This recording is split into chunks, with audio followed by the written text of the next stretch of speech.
Salut la compagnie, c'est Jules Melon, et aujourd'hui dans la procédé critique, nous allons parler d'un film d'Alfred Hitchcock très particulier, celui-ci sorti en 1955, d'ailleurs il fête ses 70 ans pour le Royaume-Uni, parce qu'il est paru après aux États-Unis, ce qui fait que d'ailleurs, selon les pays, il est sorti avant ou après La main au collet, voilà. Mais les deux œuvres n'ont absolument rien à voir l'une l'autre. Au casting, nous retrouvons alors, quelques acteurs et actrices connus, forcément, peut-être pas d'époque où quand même il l'était déjà. Par exemple, Edmund Gwenn, oui, il fut le Père Noël dans Miracle sur la 47e rue, tandis que Shirley MacLaine, elle, débute. C'est son premier rôle sur grand écran. À leur côté, nous avons John Forsythe, Mildred Natwick ou Mildred Dunnock, oui, deux Mildred pour le prix d'une, tandis que Jerry Matthews joue le petit garçon, c'est un enfant acteur assez, on va dire, célèbre, vite fait, mais il en avait fait d'autres, des rôles à son âge à l'époque.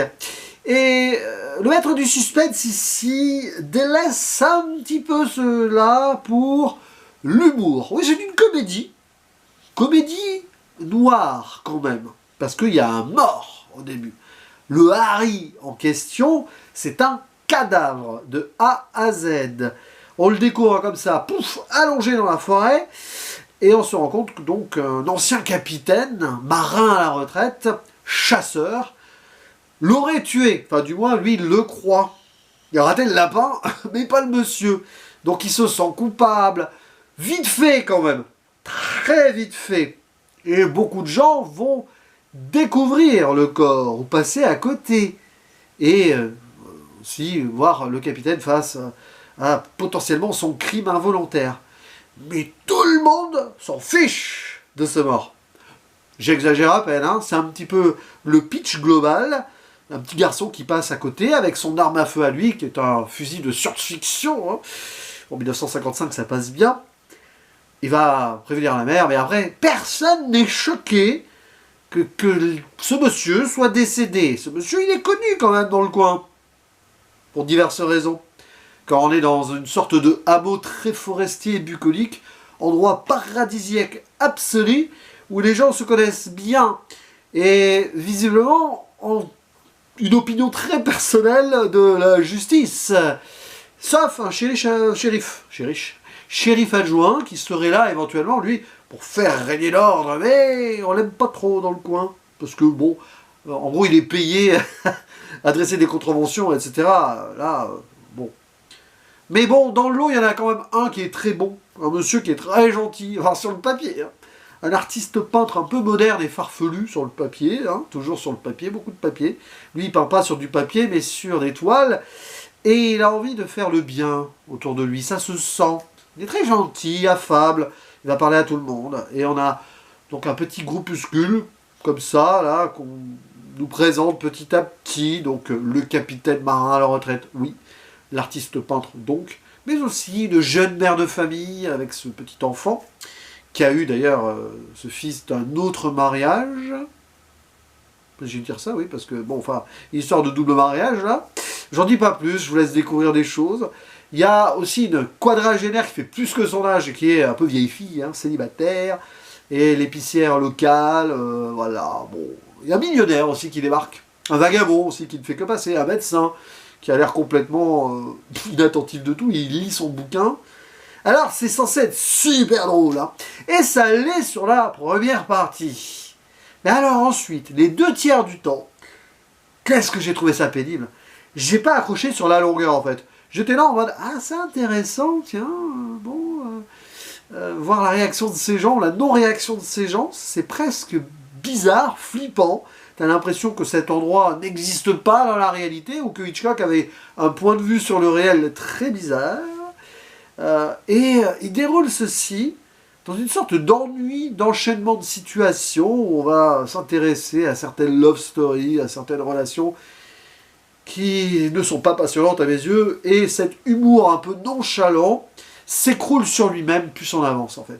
C'est le problème de ce film selon moi, qui aurait fonctionné en court-métrage, enfin en épisode de Alfred Hitchcock présente, par exemple, ou en moyen-métrage maxi, mais là sur 1h39. Ah, je vous avoue que sur la deuxième moitié, j'ai vu le temps passer.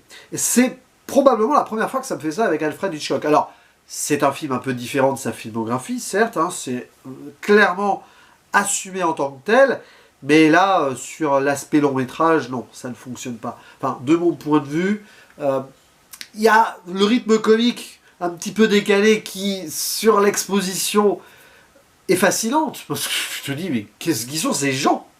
Ça en est presque inquiétant, mais drôle, mais bon. Ils sont pas méchants en plus, en fait. C'est même pas. Voilà, c'est pas de l'humour décalé sur des gens méchants qui sont cruels. Pas du tout. Tu peux comprendre que le monsieur qui est mort, Harry, il n'a pas été forcément très bien avec tout le monde, donc d'accord, mais je sais pas, il y a un truc, ce jeu d'enfoutisme total, qui à un moment fait questionner aussi sur l'être humain, et le problème c'est que ça manque de dimension derrière. Alors il y a un faux suspense. Qui aurait vraiment tué Harry? Mais qui a tué Harry?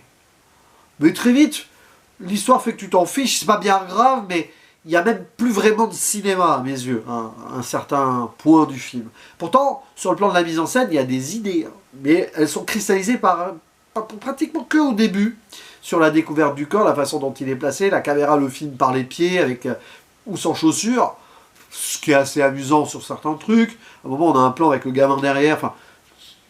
Bon, on voit jamais vraiment le visage, si ce n'est à un moment quand l'artiste peintre le peint, celui-ci, enfin... Mais oui, après, bon, on a des petits moments de discussion autour d'un thé, autour des amours naissants pour deux potentiels futurs couples, là. Et ça, alors, ça va passablement, royalement ennuyer. Là, il faut le dire, parce que on oublie complètement le reste, on essaye de nous dépeindre ce lieu où, autour de la mort, la vie prend le dessus, y compris l'amour. Mais arrivé au bout, t'as l'impression du tout ça pour ça. Bon, ça, il fallait pas s'attendre à autre chose, je pense, comme résolution, c'est pas grave.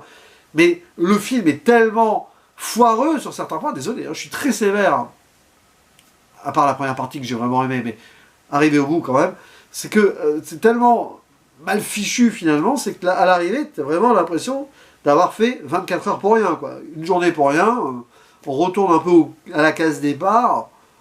Ouais, c'est censé être drôle, c'est censé être absurde. Il y a de l'absurde si on veut, mais je sais pas, sur le ton, sur le tempo, sur la façon dont on étire certaines situations et certaines scènes.